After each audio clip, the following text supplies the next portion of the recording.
여러분, 안녕하세요. 2026년 새해 초부터 대한민국 제조업 현장에는 그 어느 때보다 서늘한 긴장감이 흐르고 있습니다. 불과 몇 주 전 막을 내린 CES 2026에서 공개된 현대자동차의 전동화 휴머노이드 로봇 아틀라스 때문입니다. 아직 멀었다고 생각했던 로봇의 공장 진입이 이제는 언제의 문제가 아니라 어떻게의 문제로 바뀌었기 때문입니다. 경영진은 미래 경쟁력을 위한 로봇 투입을 예고하고 있고, 현장 노동자들은 이 차가운 금속팔이 자신의 삶을 밀어낼 것이라는 불안감에 휩싸여 있습니다.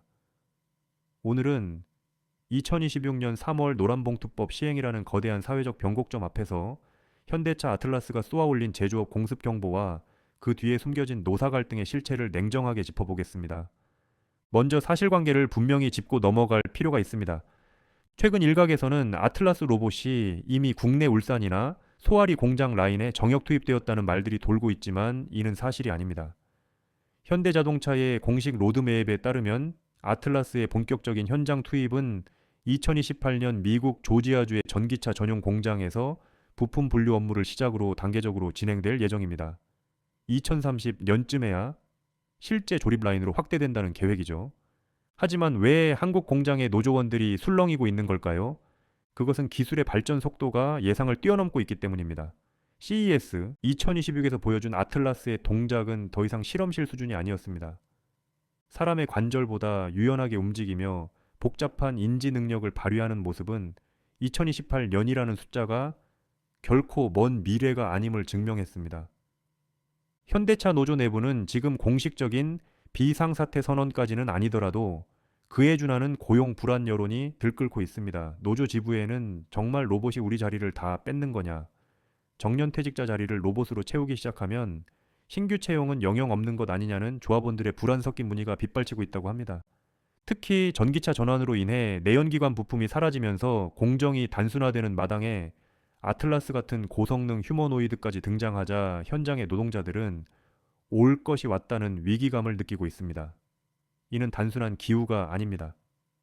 현대차는 이미 수년 전부터 숙련공들의 은퇴 자리를 신규 채용 대신 자동화 설비로 대체해왔기 때문입니다. 이 갈등이 더욱 폭발적인 휘발성을 갖는 이유는 2026년 3월 시행을 앞둔 노란봉투법 때문입니다. 이 법의 시행으로 노동조합은 이제 임금 협상뿐만 아니라 기업의 경영적 결정인 자동화 도입이나 인력 구조 조정 문제에 대해서도 합법적으로 파업을 벌일 수 있는 법적 토대를 갖게 됩니다. 사측은 로봇 도입은 글로벌 생존을 위한 경영권의 영역이라고 주장하는 반면, 노조는 우리의 생존권을 흔드는 기술 도입은 반드시 노사 합의를 거쳐야 한다며 팽팽히 맞서고 있습니다.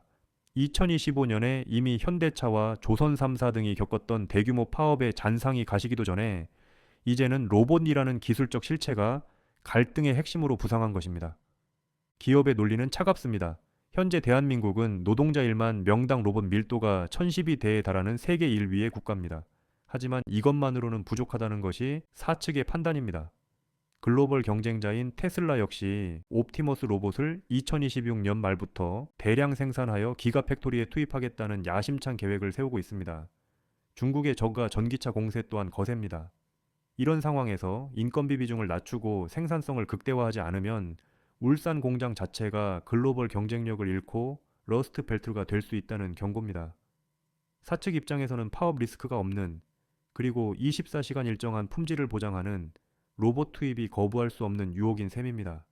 그러나 노동자들의 입장도 절박합니다. 이들은 대한민국을 세계 자동차 강국으로 키워온 주역들입니다. 평생 기름때 묻히며 일해온 숙련공들에게 이제 로봇이 더 잘하니 나가달라는 식의 접근은 받아들이기 힘든 모욕입니다. 노조 관계자들은 회사가 잘 나갈 때는 노동자의 헌신 덕분이라고 하더니 이제 기술이 좋아지니 가장 먼저 노동자를 지우려 한다고 비판합니다. 특히 재교육에 대한 대책 없이 추진되는 자동화는 50대 이상의 중장년층 노동자들에게는 사실상의 해고 통보와 다름없습니다. 전문가들은 지금의 상황을 지연된 폭탄이라고 부릅니다.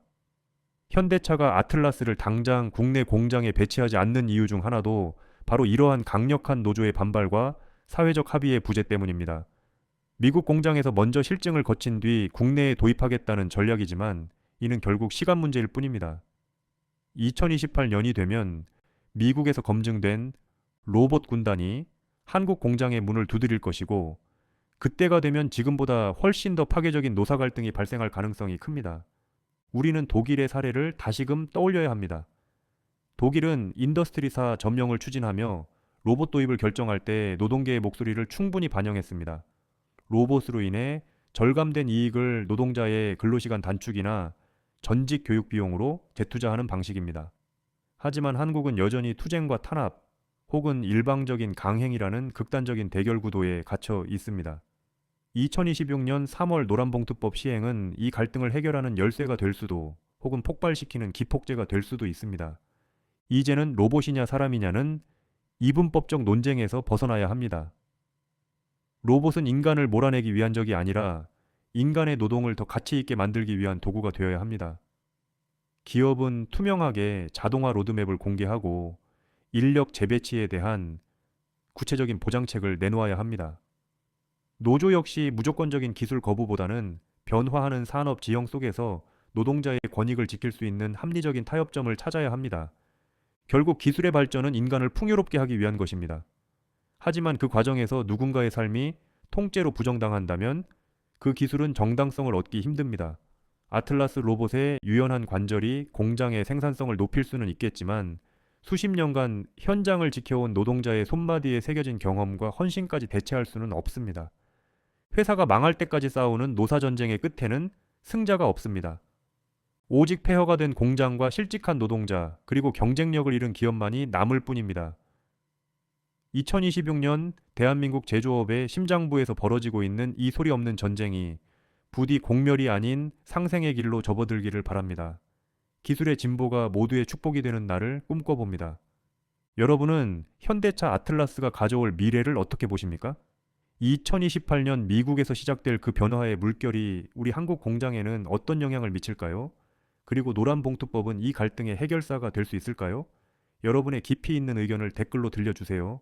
오늘 영상이 유익하셨다면 구독과 좋아요 부탁드립니다. 시청해주셔서 감사합니다.